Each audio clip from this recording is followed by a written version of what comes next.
Netflix refers to With Love, Meghan as a reality show. Reality shows are a mix of fact and fiction, so they could be called faction. The fact part is that it's real people using their real names.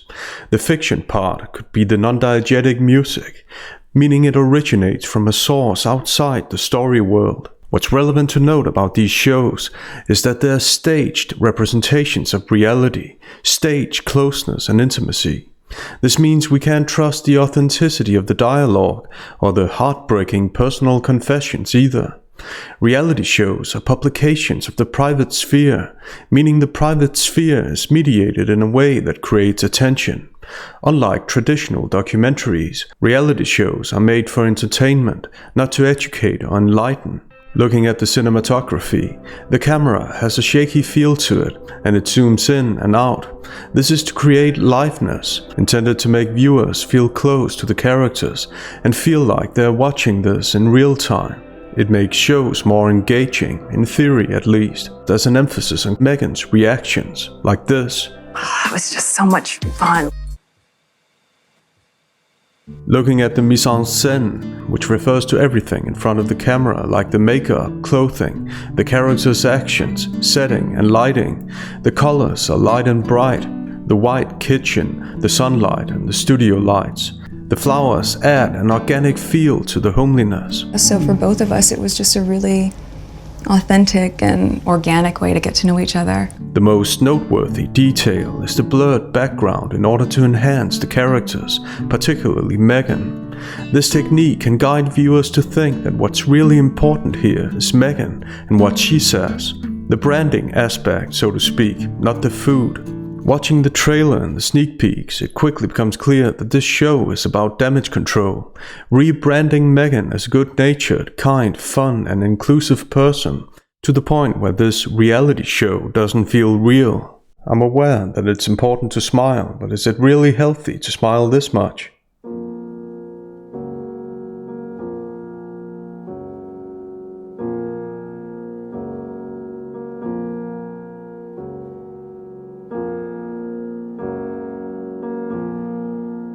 How do we see the rebranding in the dialogue? Let's watch the first sneak peek.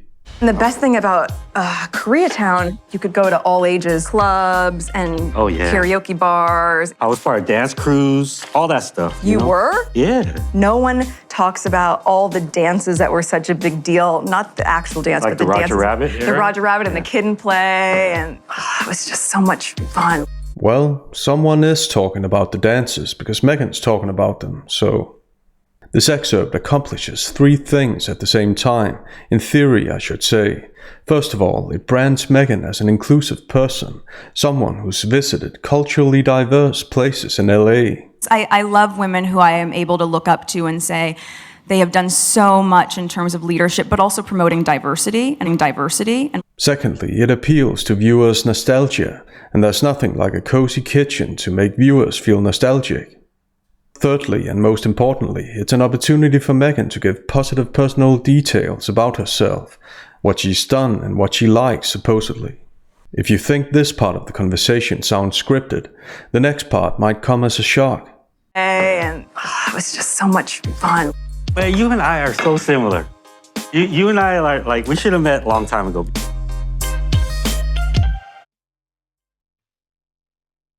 I wonder what Harry thinks about that. She's capable of anything. So because Meghan mentioned dances and Roger Rabbit, Joy thinks that he and Meghan are so similar. Sure. I know when I'm carefully selected to be in a reality show to cook with the Duchess, I always spontaneously say that she's so similar to me, because that doesn't sound contrived at all. By mentioning similarity, Joy's positive image is transferred onto Meghan, as in, see, Joy and Meghan are totally like similar, so Meghan can't be so bad after all. In theory, I should say. Do you listen to music when you're cooking? I do. I listen to a lot of lyrical hip-hop, jazz, sometimes speed metal, death metal.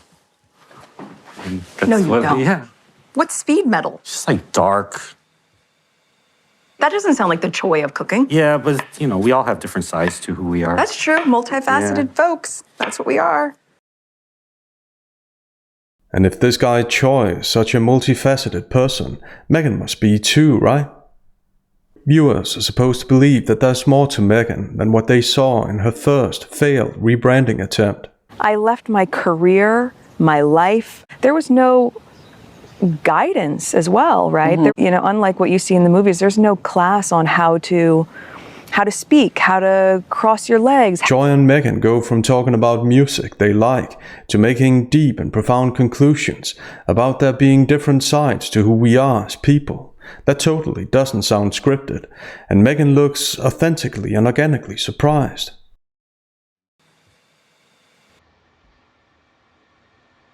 Same here, by the way. It's good for when you're butchering. So I cut these into squares. It's funny how the conversation echoes the buzzword diversity that Meghan's always branded herself on. What a weird coincidence. True, multifaceted folks. That's what we are. You see where our rainbow is coming together here? And you don't have to do a big platter of this. You could do this with one small row for your kids for breakfast, genuinely, and it makes the morning a lot more fun. Thanks for the genuine tip, because it's not like literally anyone else could have said the same. And that's the problem. This is one show in a long line of shows that dull viewers' minds. It promotes celebrity culture, not expertise. There's nothing unique or even remarkable about Meghan's cooking skills, especially in comparison to actual chefs. Yet Netflix, which is as bad as the movies and shows they finance and promote, hands Meghan this platform, just like many other celebrities are handed platforms, so they can make money on showing staged moments from their uninteresting lives and faking emotional outbursts. Meghan doesn't say, I do this and this. She uses the personal pronoun you, giving direct advice to viewers, like an actual chef. Aside from this being an attempt at a conversational discourse to make viewers feel that they're close with Meghan, it makes her come across as an authority. I mean, listen to this. Finding the fun in those moments makes for a really sweet start to the weekend. We could do a little dollop of yogurt as our clouds. Flour sprinkles, if we must. It doesn't need to be big for a party. It's how you incorporate these practices every day. So why should we incorporate these practices? Let me guess, for fun, right? Finding the fun in those moments. But how exactly does it make the morning fun? If someone's in a bad mood, something tells me that making clouds of yogurt won't suddenly make them happy. Fun is the word that Meghan keeps hammering. Finding the fun. It was just so much fun. Which underlines the intention behind this inevitable failure of a rebranding attempt. It makes the morning a lot more fun. But can I just show you if you just made one? Just a little morning plate. It's a real delight in being able to be a present parent. And it's a luxury sometimes because we all have to work. We all have a lot of stuff to do, but when you can take a minute to just... Saturday morning. Yeah. Here, Meghan takes the self-branding to a whole new level. She goes from cooking tips to talking about being a present parent, branding herself as a hard-working mom in a direct response to her critics. But what exactly is Meghan's definition of hard work? I mean, she made Googling the national anthem sound almost unfathomable. No. Nobody prepares you. No, I mean, but even down to like the national anthem.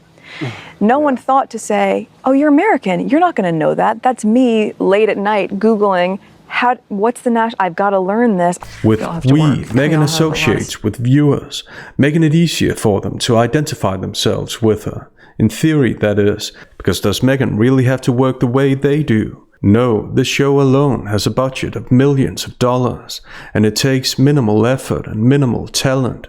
Thus, Meghan's thinly veiled identification tactic falls flat. Obviously, the show shouldn't have been made, but the fact that it exists says a lot more about Netflix than Meghan and Harry. It says a lot about Netflix that they're happy to produce and promote mediocrity for money, celebrity over expertise, entertainment over talent. Aside from the movies they produce, with low production value and painfully politically correct themes and characters, they have a bunch of reality shows with pointless staged moments from the supposed lives of celebrities, making viewers even more incapable of separating good from bad, truth from lies. I've even heard people say that the dialogue in Real Housewives is real, so big companies succeed with their manipulation of reality. So far, we've seen examples of what it looks like when Netflix tries to manipulate us to think that everything's happy. What does it look like when they try to manipulate us to think that everything's bad and that Meghan's a victim? Again, I wasn't seeing it, but it's almost worse when you feel it through the expression of my mom or my friends or them calling me crying, just like, Meg, they're not protecting you. And I realized that it was all happening just because I was breathing. This 18-second passage contains 3 instances of the personal pronoun I, 2 instances of the possessive pronoun my, 1 instance of the object pronoun me, and 1 instance of addressing herself as Meg in an overacted hyperbolic citation. Crying just like, Meg, they're not protecting you. Which doesn't sound like a citation at all, but like Meghan's own thoughts, channeled through her loved ones, to make it seem that she wasn't alone in thinking this. So once again, everything's about branding Meghan as a victim, even when she's handed a platform to speak to millions of people. The intentionally underexposed room is meant to enhance the realism, the raw emotions. So even in a scene like this, with the 2 of them supposedly watching the interview that's still causing damage to Harry's family, the audience is supposed to feel sorry for Meghan and Harry. An interview where learning the national anthem was stated as an actual problem. The dramatic music is misplaced considering what Meghan actually said in the interview. This makes Netflix look ridiculous. The entire premise of the docuseries is flawed.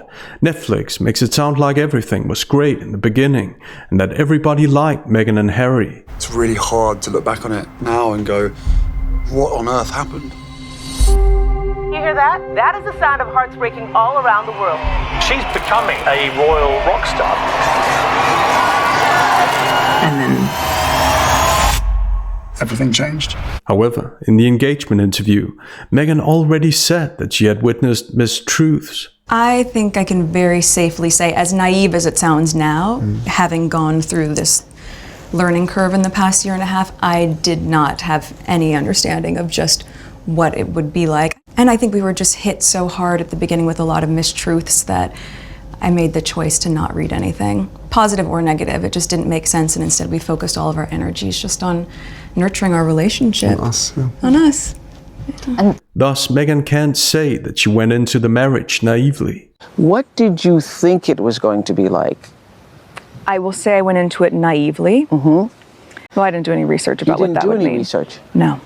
I've never looked up my husband online. I didn't fully understand what the job was, right? Notably, she prefaces the utterance with, I will say, suggesting that she knows there are other interpretations. Another indication Netflix doesn't tell us the whole truth is that we hear Meghan say she's chosen not to read anything. But yet, the docuseries is all about her reactions to things she's read. You would just see it play out. Like a story about someone in the family would pop up for a minute, and they go, we gotta make that go away. But there's real estate on a website homepage. There is real estate there. I made the choice to not read anything, positive or negative. Next, notice how the ominous, manipulative music keeps building up. This is as overdramatic and unreliable as it gets. First time that the penny dropped for her, Em and I spent the night in a room in Buckingham Palace after an event where every single member of the family, senior members of the family had been, including the Queen. And on the front page of the Telegraph, Meghan. I went, oh my God. She was like, but it's not my fault. And I said, I know. And my mum felt the same way. The puff sound underlines the shock we're supposed to feel and the sympathy we're supposed to have for Meghan. Meghan. As if we're supposed to ignore that Harry's also in the picture and that new members of the royal family always get special media attention, unwanted or not. I went, oh my God. Meghan uses effective prosody, whispering her alleged surprise for emotional effect. Her voice is up front for emotional effect. She delivers the line as if she were an actress. Wait. The pathos appeal continues as Harry repeats the narrative about his mother, as if she and Meghan can be paralleled. This is a rhetorical shortcut, making generalizing comparisons and arguments without having to deal with specifics, the specifics of what Meghan said and done. Meghan and Harry keep making unqualified content, but that's only because all the big companies allow them to. CBS, Netflix, Spotify, to name a few. Looking at the celebrities big companies promote, it seems that disingenuous and untalented people have each other's backs. Personally, I'm fed up with untalented and self-focused people being promoted and promoting themselves. Until next time. For us, it's an opportunity to really get to know each other without other people, looking or trying to take photos on their phones and all that kind of stuff. With that comes with the job, comes with the role. But where possible, and we were able to really get to know each other that way. But also then to go and